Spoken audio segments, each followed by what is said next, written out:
Bonjour, bienvenue à toutes et à tous sur Cocotte TV. Aujourd'hui, une nouvelle vidéo de présentation qui porte sur un boîtier, le Carbide 330R de Corsair. Un boîtier qui se veut plutôt destiné au silence, qui est totalement dans cette nouvelle mouvance avec des boîtiers avec des portes et une isolation à l'intérieur. On vous propose de découvrir tout ça tout de suite ensemble. C'est sur Cocotte TV et c'est maintenant.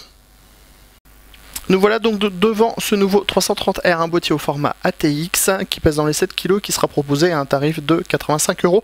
Un boîtier clairement orienté silence avec une porte devant, une isolation à l'intérieur. On commence tout de suite notre tour justement avec l'avant de ce boîtier. On y trouve deux ports USB 3.0 en haut, les entrées-sorties audio, le reset, le power on, une grande porte imitation aluminium en plastique dont l'effet est plutôt pas mal fait, avec en bas un logo Corsair. On peut ouvrir la porte de droite à gauche, mais on pourra aussi l'ouvrir en inversant les petits dispositifs de droite à gauche. C'est plutôt pratique, comme ça on peut choisir son sens d'ouverture.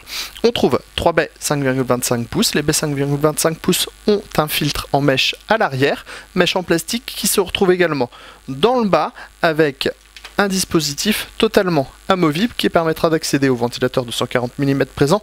De base, on pourra ajouter un autre ventilateur en dessous ou mettre deux ventilateurs. À vous de voir, c'est comme vous voulez. Sur le premier côté, pas grand chose à voir, on a une peinture noire bien appliquée, plutôt de bonne qualité, légèrement granuleuse. On passe directement à l'arrière, on reconnaît le châssis, on est sur une base de 300 R. On trouve donc le ventilateur de 120 mm avec sa grille au design nid d'abeille, le tout monté sur cils en bloc avec l'accès backplate. Un petit passage ici, ce qui est plutôt bien pour le câble USB 3 par exemple. On a 3 passes-cloisons soudées, 7 slots d'extension, une grille d'aération nid d'abeille et enfin l'emplacement de l'alimentation dans le bas. L'autre côté ne présente rien de spécifique. On va donc directement passer sur le dessus. De base, le boîtier arrive fermé, donc sans ouverture sur le dessus, mais si l'on veut, on peut retirer la partie du dessus et on a ainsi la grille, le système avec l'isolation comme à l'arrière de la porte avant. Ici on pourra installer deux ventilateurs de 120 mm ou du radiateur de water cooling en 240-280 mm puisqu'on a les emplacements 240 mm ici même. Vous voyez, le tout se remet en place très facilement. On passe justement sous le boîtier.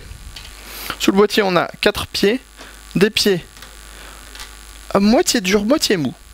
C'est assez bizarre, on vous dira si c'est efficace ou non. Et on a également un filtre aimanté qui permet de protéger l'alimentation d'éventuelles poussières.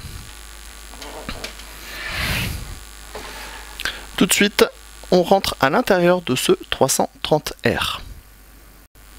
On enlève deux vis par panneau, on retire les panneaux et on découvre l'isolation à l'arrière, donc une isolation avec un matériau de type mousse plastique, un petit peu sky, on sait pas trop ce que c'est, mais ça a l'air plutôt pas mal.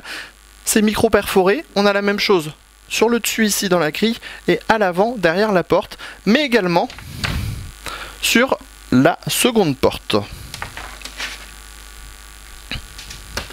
Le châssis en lui-même, comme on est sur une base de 300 R, on connaît relativement bien.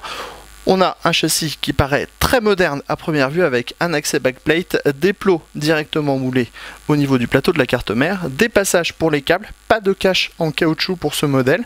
On a 3 baies 5,25 pouces avec système de montage automatique, une cage HDD non amovible qui est équipée de paniers, des paniers qui sont compatibles HDD SSD.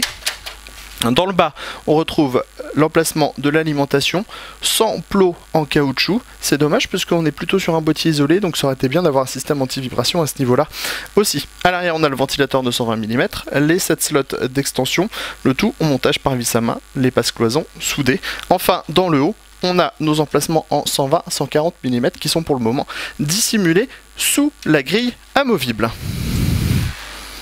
De l'autre côté du plateau, on remarque qu'on a pas mal de place ici en profondeur. On pourra donc regrouper les câbles sans trop de problèmes. On vous donnera notre avis sur ce nouveau boîtier très prochainement sur cocotteland.com. Sur ce, on vous dit à très bientôt pour des nouvelles vidéos de présentation.